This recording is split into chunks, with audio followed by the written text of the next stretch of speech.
Welcome to today's Community Cast. My name is Matt Morgan. I'm the pastor at Community Brookside, a new church plant in Tulsa, Oklahoma. We are so blessed by your presence, and we hope that today's content will bring you joy.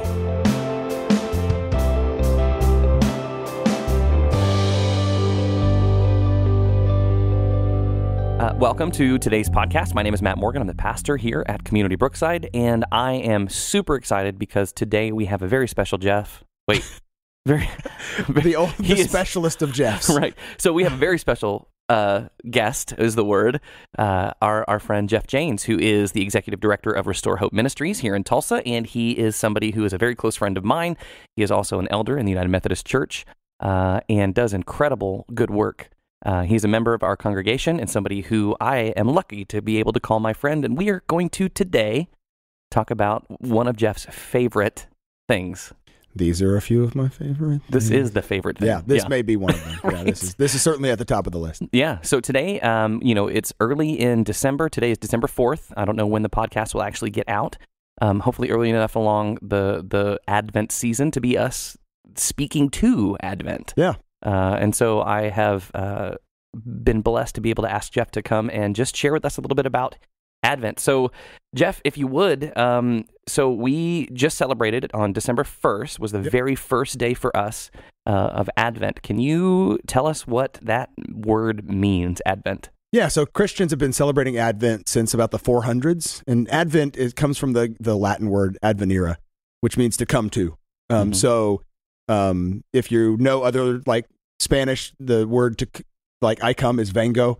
It comes from that same root word. Yes, I almost had a minor in Spanish. There you I don't go. remember any of it. But so it means to come to. And so advenire means to come to. And so we are remembering we're coming to the birth of Jesus.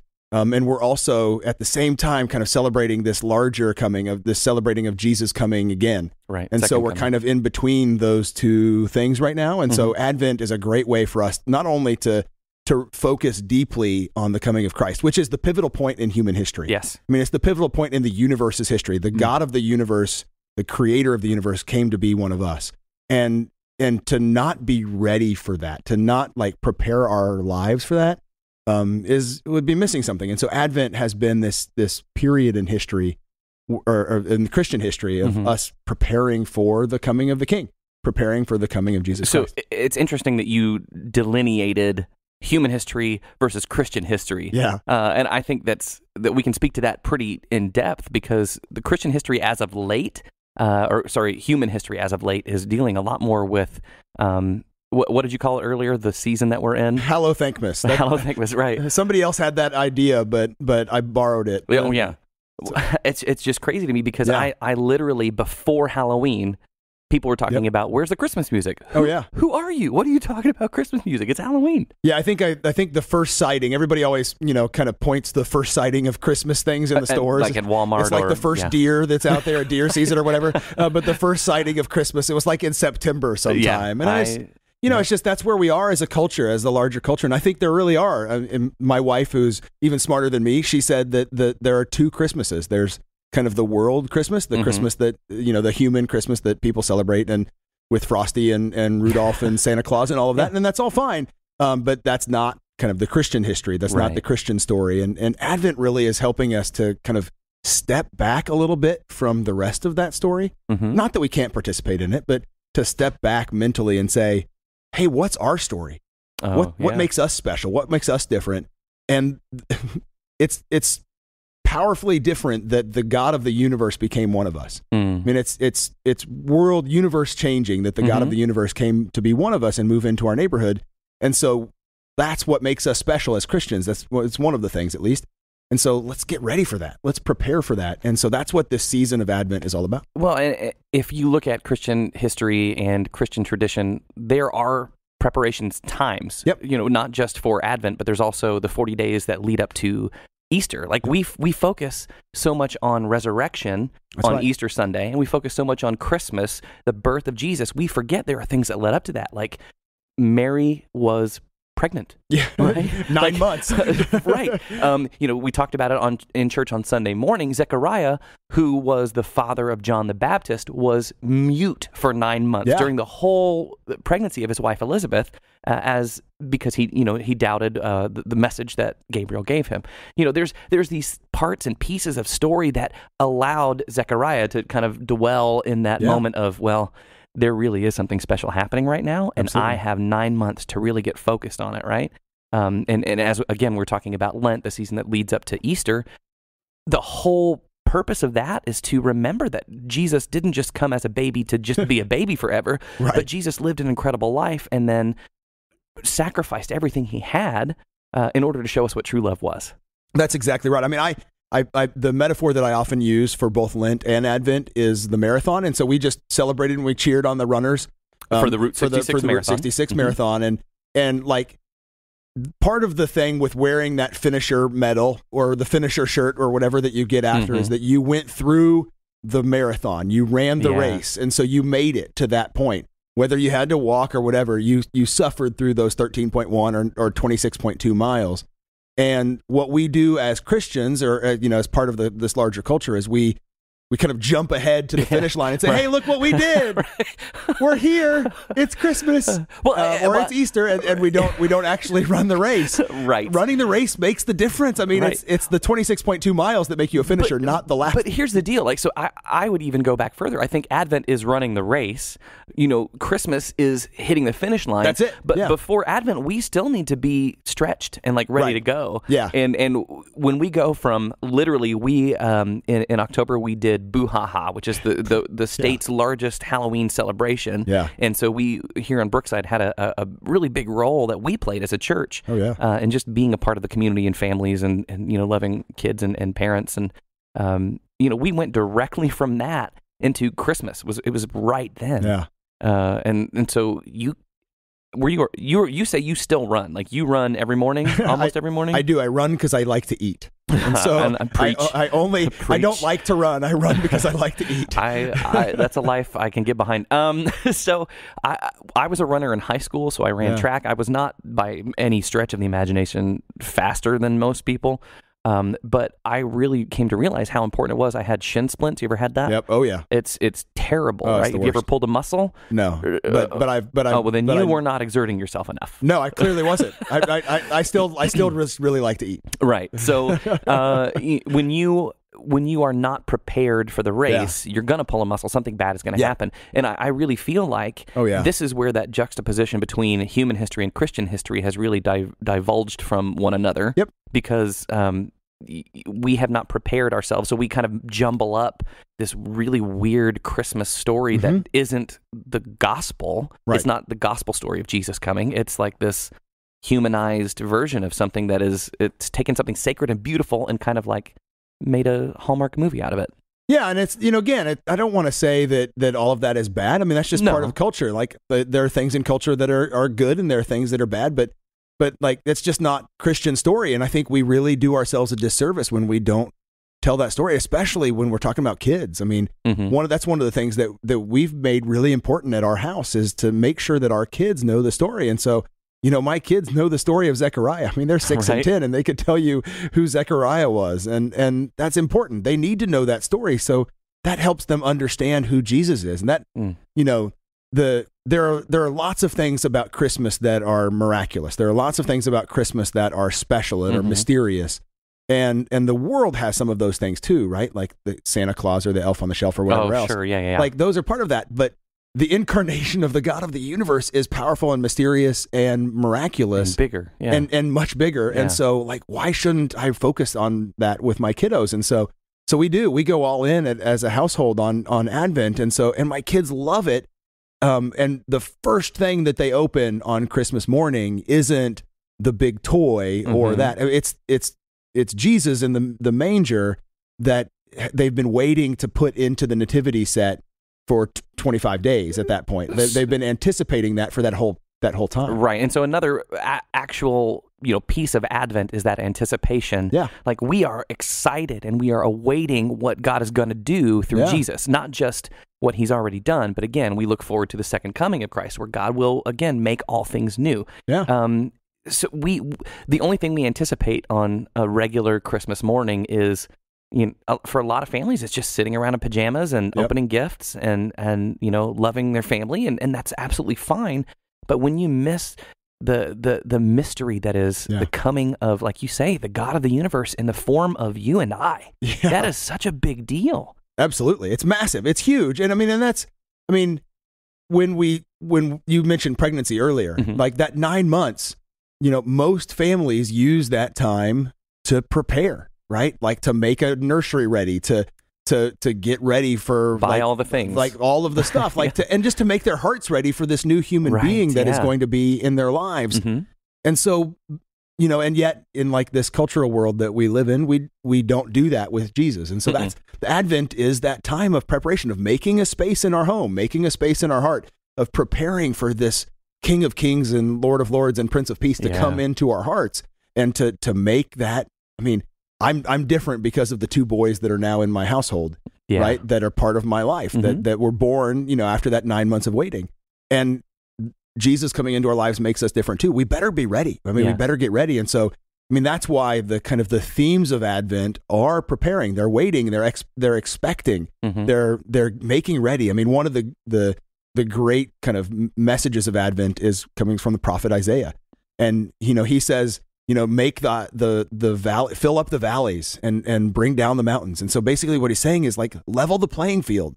So it's a commentary on justice. And so during Advent, we're supposed to work toward justice and kind of fight injustice. And so when we see an unequal playing field, how do we raise that valley? How do we bring down the mountains? How do we bring down the mountains? How do we become a people that bring everybody together? So, go to one of the things that's true about our community, and our mayor talks about it, and we've talked about it as community, is that the average rate of death or the life expectancy on one side of town is like 15, 20 years lower than the other side. That's the valley and the mountain, right? How do we raise the life expectancy in the valley so that it's equal to the mountain? Right. I don't think we should lower the life expectancy at the other part. Oh, geez. But we need to raise the life expectancy. We need to raise up the valley. And so what do we need to do? So part of Advent is not just, yes, it's absolutely kind of diving into the story of faith and the story of Jesus. But if Jesus is coming again, and Jesus is coming again, we believe that, then we better get ready. Yeah. And so, John the Baptist, who you were talking about with Zechariah earlier, what his job was for Jesus was, come on, people, the kingdom's coming. The king is coming. You better be ready. And he was calling people to change their lives, to turn their lives around. And so we need to be that kind of modern John the Baptist, not necessarily to wear the hair, like the camel's hair and eat honey and all of that stuff, but to make ready, to make our world ready. So when we see injustice, to turn those things around, and when we see the low places, to help fill that up. So that's, part of Advent is absolutely, becoming deeper in our own faith personally. And it's looking beyond ourselves. But that's the other part. And it's not just a family focus. That's right. We recognize that God came into the world to change everything, and we need to, if we call ourselves Christians, little Christs or Christ-like, then that's also our responsibility, is to change the world. Yeah. So tell us a little bit about some of the Advent rituals that your family celebrates. Yeah. So like I said, we're all in, and so each night we have a little Advent calendar, and we have these little books that tell the story, kind of verse they're not by like verse. Full books. They're like no, smaller. they're little ornament. Really, they're actually kind of with a little ornament hanger, so you can hang them up. They're about an inch by an inch. Okay. So it's just maybe a paragraph, not even of words. And so we read that. When my kids were younger and couldn't read, I would read that to them, or my wife would. And so now they're able to read, and so they read that. And then the next night we'll do a recap, like what happened yesterday, last time on Advent. Advent in the Jaynes house. That's right. So previously on Advent. But they do. They tell the story. And so one of my sons, they didn't know how to describe what Zechariah was doing in the temple, so they said he was priesting in the temple. He was doing the job of a priest in the temple. But they tell that story, and so we go over that. Well, and let me just interrupt you for a second. If you don't know the full story of Zechariah in the temple and the conversation with the angel, you can watch my sermon from Sunday, December 1st, and that will give you a little bit. Yeah, as a plug. You should. Totally. No, it's not. You shouldn't be shameful about it. It should be. You should. I mean, people should know that story because it's a great story of a human person doubting this crazy thing that was happening to him. Right. I mean, he had an angel come tell him that he was going to have a baby. And he was old. Now, for a guy, it's not a big deal, but for his wife, who was also old. Let's just say she was experienced. She was wise. She had many years under her belt. But yeah, man. so she but I mean, so for like, her, it was a bigger deal. It was a bigger deal, and so for both of them, it doubted. And so this is this incredibly human story of a regular human being. He happened to be a priest, but a regular. I mean, even so priests can doubt. Yeah, I was going to say. So so you're saying that priests can doubt what? So he did. So we can't do. Right. No. He did it, so I can do it. So Zechariah, it's a great story, and then like he comes to faith, and even when he comes to faith, I mean, he has to go through that time of suffering. You mentioned that he couldn't speak. Which I'm sure Elizabeth was like, thank God, it's about time.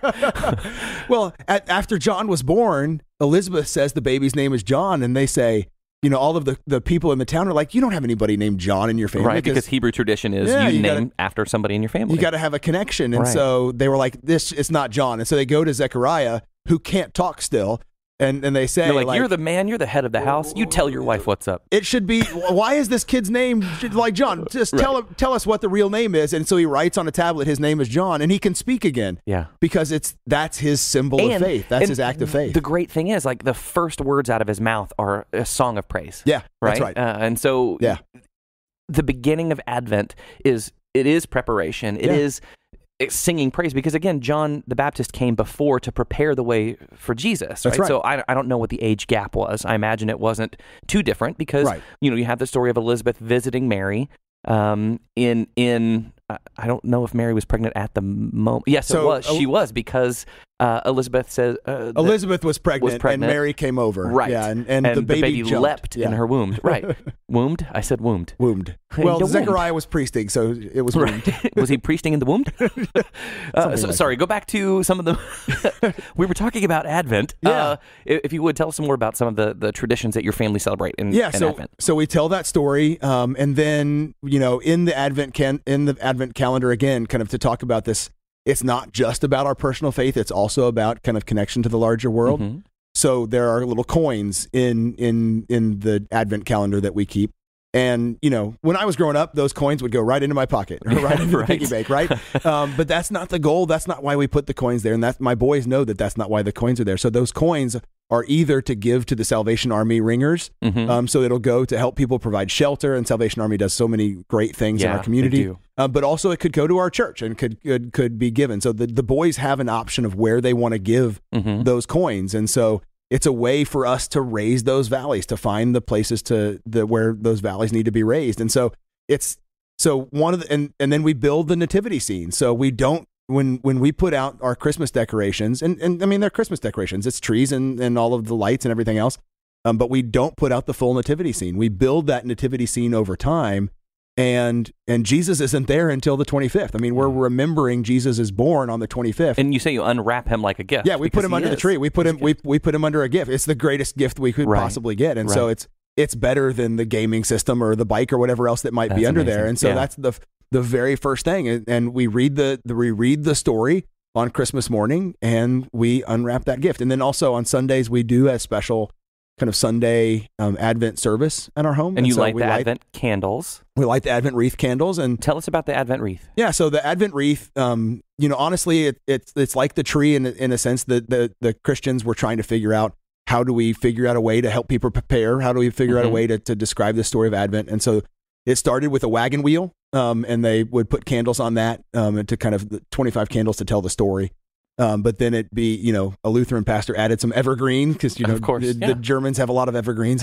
And so it became a wreath. And so over time, we've kind of kept that Advent wreath. And in church, we have the 4 candles with one Christ candle in the middle. So Usually it's 3 purple or blue candles. The color of Advent is purple or blue. It's a time of preparing. It's royalty as well. So that's where each of the candles represent a theme for the week. Yep, each candle represents a theme, and so the first 2 candles are purple, and it's hope and peace.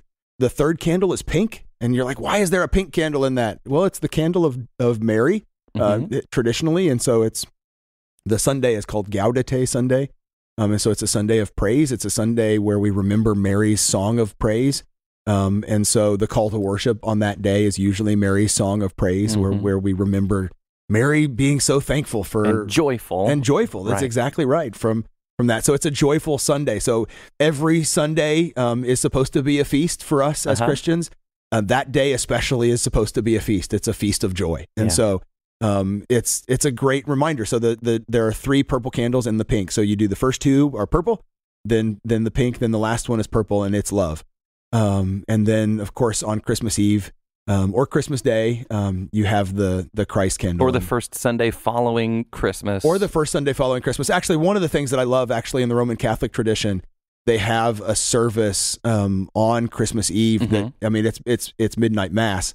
But everything is pitch black dark, and then the light comes in. They do the same thing with Easter Vigil, and the light comes in, and it's just this powerful reminder of Jesus being the light of the world, and the light of the world coming into our darkness. And if you don't think there's darkness, turn on the news, right? And so part of this is absolutely personal, and it's the story of Jesus and what Jesus means for each of us. But the other thing is, all it takes is looking around and recognizing that our world needs light. Yeah. Our world needs hope. Our world needs peace, love, and joy. And so these candles are not only kind of remembering the hope of good old Jesus long ago. It's reminding us that our world needs hope. That hope may be obviously that's my job is to be at Restore Hope, but I see people who don't have hope every single day. Yeah. Our world needs hope desperately, and we need to prepare for that hope. We need to fill those valleys. We need to help those people who are hopeless see the hope that we have, and the hope that we have is in Jesus, and we're participants in that. And so we try to reinforce that with our boys, and so that's why the reason we do those family rituals is partially for them. I will admit that for a 43-year-old man, Christmas it could just get down to seeing family and buying them stuff. Yeah. I don't need more stuff. So for me, Advent, part of the joy of Advent for me is it also reminds me of the mystery of the season. It reminds me to prepare my heart. It reminds me of the gift of Jesus Christ. And it's easy sometimes to lose that in the midst of the kind of the world around us. And so, to take a special time every day to carve out that time and be a part of that is huge. And so we do that with our family at night. And I love the Advent devotional that we have here at Community Brookside that Alan Wallace put together, because it says, carve out a piece of time for this incredibly well-written, powerful story that, the themes of Advent are all deep in that: preparation, waiting, expectation, hope. All of those are deep within that. And he brings such a really creative piece to it, so every devotional every day has something, that either a song that Alan has written or a poem that he has written, and he's also connected it to other really cool resources that you can find on the internet. And every day we're posting those on our Facebook page. So if you follow us at Community Brookside on our Facebook page, you'll see the same devotional that we're all trying to follow throughout the Advent season to prepare our hearts for Jesus too. So that's huge, and it doesn't take long. Take that 5 minutes, whatever it is, to dive in, and you can add more time in. I think he has that, and the church has those scriptures over time. I think it's the thing that I love about Advent, the thing that makes it one of my favorite things, is it really refocuses our life. It really it makes you stop and pivot and say, hey, what is this really all about? Is it really all about tinsel and lights and stuff? And in the world, like I said, as a nonprofit, Giving Tuesday is a big deal, but honestly, it was just for me yesterday, which was Giving Tuesday. Right. It was another thing. It was just right after Cyber Monday, and I got all the emails and all of that, and it just becomes another thing. It's just another worldly stuff thing. And I realized that we're giving back and we're helping people in need, and those are all really good things. But how do we change the subject? How do we change the pace of it from this rat race of we got to go and do and all of this and buy the stuff and do the things and say, hey, wait a second. Make space for the King of Kings because he's coming. Make space for the Prince of Peace because our world needs peace. There are places deep in warfare. Make space for the Lord of Lords because thank God he's better than any other leader that we could possibly have. So it takes that time to take a breath and say, oh yeah, that's what it's about. Yeah. It's about Jesus. And I'm not trying to like put the Christ back in Christmas and we're like make you say Merry Christmas instead of Happy Holidays. That's not what it's about. It's about that actually is a powerful thing for us to celebrate.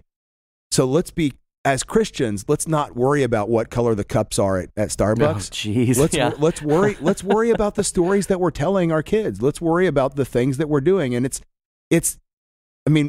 I love that people are creative and want to like figure out new ways to put the elf on the shelf. Right. But like, let's be creative in how we can fill the valleys. Let's be creative about how we can tell our kids the story of Jesus. Let's be creative about how we can bring that mystery, that holy mystery of Jesus coming into the world to come into our lives.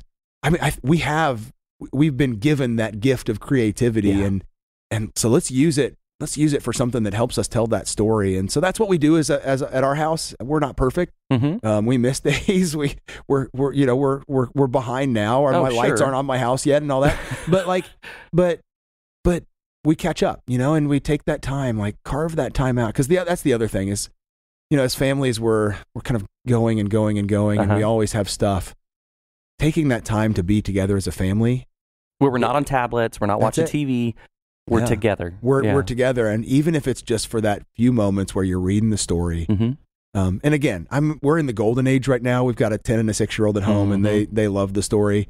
I'm sure that when they're teenagers, they're like, "Yeah, Zechariah was priesting in the temple." Dad. Yeah, he's priesting. Okay, the joke is old. That was 10 years ago, man. I'm a man. I'm 40. But at the same time, like I remember the Christmas traditions that I had growing up, and those are still really special for me. I really hope and pray that this Advent tradition becomes just what my kids do. And when they have kids, it's what they do with their kids. And that's important for them. And honestly, that's not new.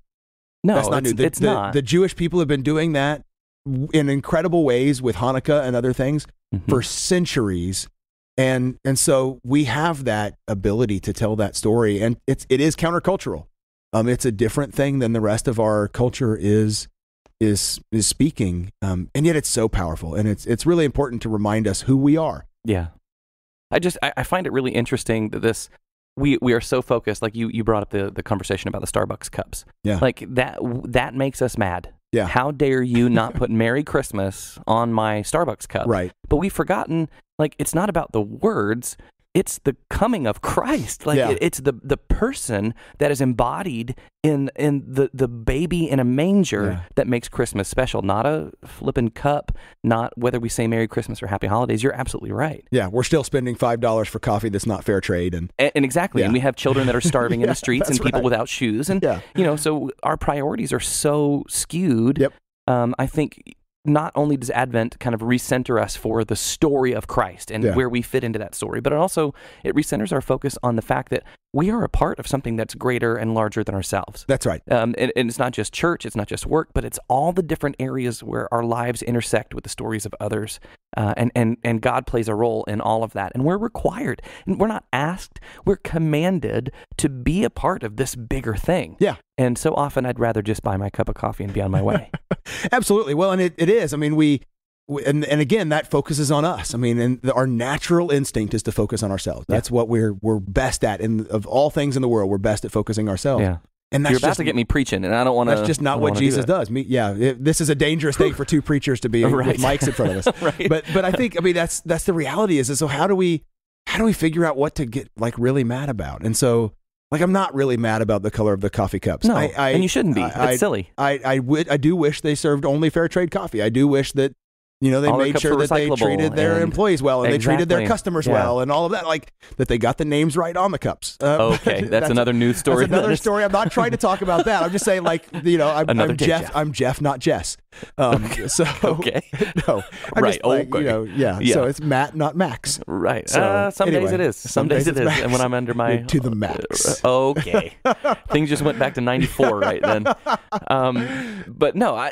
So again, like when we can again focus on what is important about our story, and our family story, and making sure that for us Christ is the reason for Christmas. That's what we really need to be focusing on, and that's what Advent does. Yeah, that's right. And so my encouragement is for any of you out there who are hearing this, and maybe you knew absolutely zero about Advent. Yeah. For me, my suggestion would be find something that you can do, either as an individual or if you have a family, do with your family, to center your hearts and your minds on what is coming. Yep. Get prepared. Like, be ready. So when Christmas comes, it's not just about what your wife didn't get you or the terrible Disney CDs she got you instead of buying your 3D printer. So, that's a whole other story again for another time. But we need to be worried about the bigger things, which are clearly justice and righteousness and, love and community rather than the stuff under the tree. Yeah, and it changes your whole perspective on the season. Yeah, and then honestly, then you have 12 days to celebrate Christmas. I mean, that's the great thing is like you still have that 12 days of Christmas to remember that joy and to focus on that hope and by that time the Hallow Thankmas is over. But at the same time you've got time to live that out and to say, okay, Jesus is here.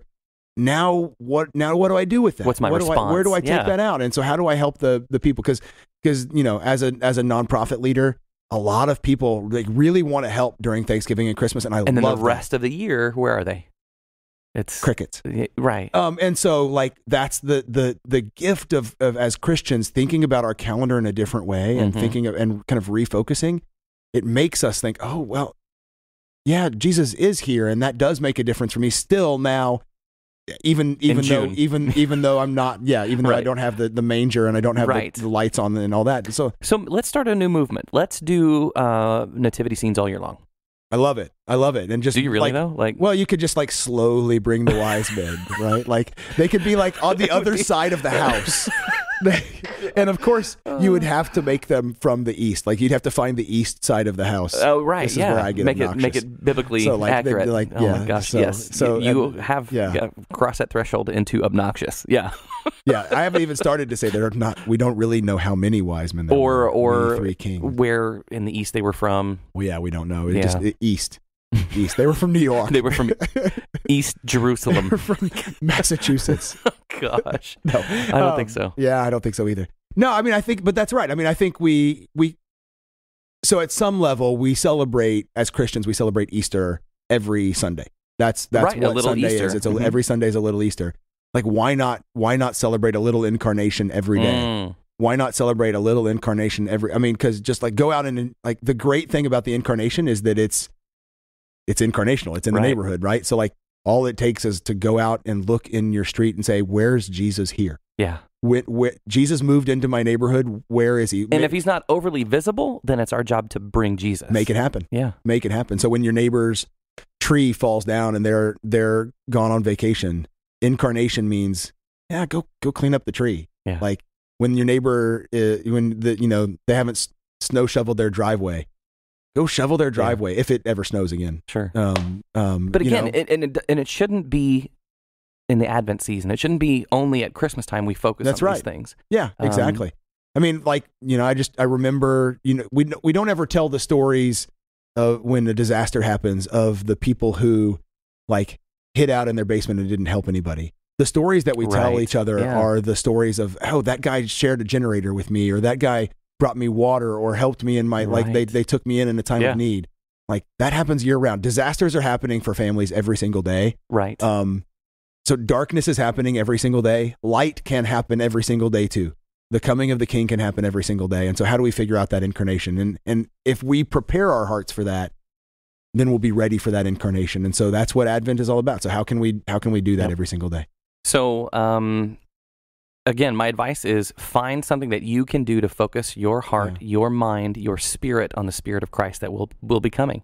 And if you don't normally go to church, this is a perfect time to begin that journey in a church, because they're moving towards the coming of Christ, right? So the whole story is told over these next 4 weeks.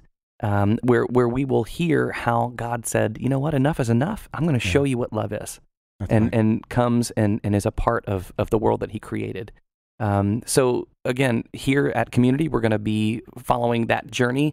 So last week we talked about Zechariah and Elizabeth, and then this week we're going to talk about King Herod and the role that he played. We're talking about peace, and King Herod was not a king of peace. Nope.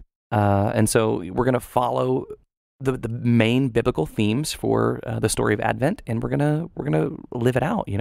Yeah, it really. I agree. It's a great time to make that space, and it's the stuff that you hear is stuff that you probably have heard at other times, but you might hear it in a new way. So come check it out. Yep. Come connect with a church and hear that story. Exactly, and it doesn't necessarily have to be Community of Brookside. Find your local neighborhood church.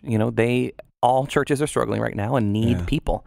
And I promise people need the church much more than they expect. So Jeff, I want to say again, thank you so much. Jeff Jaynes, Executive Director of Restore Hope Ministries, elder in the United Methodist Church, a very close personal friend. We are so thankful for your time with us today. And thank you for helping us realize the importance of not skipping Advent and jumping right into Christmas. We got to go through the whole race. Thank you for the time. I appreciate it. You bet, Jeff. Thank you so much. And if you need any more information about who we are as Community Brookside, feel free to visit our website, communitybrookside.com, or you can find us on your favorite social media outlet.